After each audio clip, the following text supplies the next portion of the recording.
Let's get some analysis now, and we are joined by political advisor and commentator Rina Shah out of Washington, D.C. Thank you so much for being with us on the program.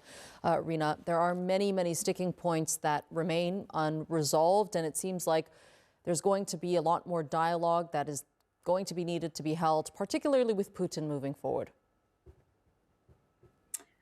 Right. Well, on today's Mar-a-Lago meeting overall, I think these talks were billed as productive, Trump calling them excellent. But Zelenskyy said the 20-point plan is about 90% aligned. Here is the takeaway, though. No deal signed, no breakthrough on the real issues. So I see it as chess, moving pieces around without checkmate.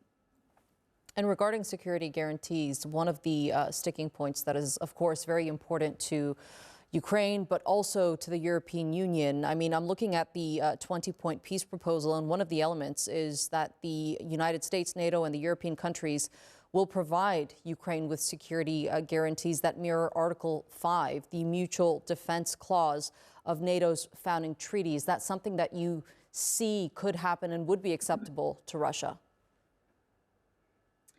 Look, I think in the prediction phase that we're all in right now, we have to look at, again, focus on today, on the progress, and perhaps even President Trump's optimism. Trump is upbeat. He's saying we're in the final stages, that Putin is serious. He even talked to him before meeting Zelenskyy and after.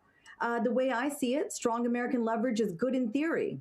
But dictators like Putin only respect strength when it's used against them, not for photo ops. And on the key sticking points here, I think it's important to talk about territory first. Territory in Donbass and Zaporizhia plant, they remain the elephants in the room, no pun intended. You know, Ukraine wants real security guarantees. Russia wants to keep what it stole. Any quote unquote deal that freezes lines rewards aggression. And history shows us that's just a pause before the next move. And then the other hand, Russia's recent escalations. Right before the meeting, Russia unleashed nearly 500 drones and 40 missiles on Kyiv, civilian targets, power grid in winter. That's not the action of someone serious about peace.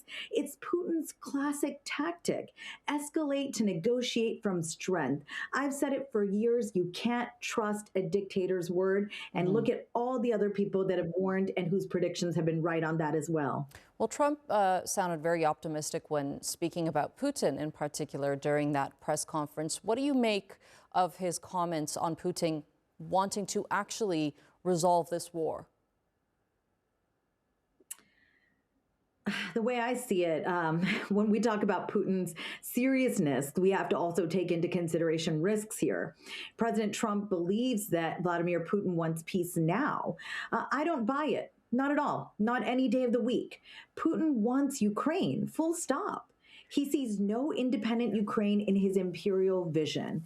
And with conceding territory, this is a situation which we'll see Putin's return. You know, this is a situation that requires total defeat. We'd be looking back in time again. Crimea 2014, full invasion 2022. I mean, this is Putin's dream. Our weakness, American weakness, invites more war and not less of it. But I also think, again, regarding the American role and security guarantees, America's pushing hard, and it's welcome from a realist view, right? But the endless aid also drains resources. And we have a situation in which we got to look at guarantees. And guarantees have to be ironclad, enforceable, and not paper promises that Putin will tear up like Minsk agreements. So the way I see it, again, it's otherwise, it's like we're appeasing somebody, and we're dressing it up as diplomacy. Okay, political advisor and commentator Rina Shah, thank you so much for being with us here on TRT World.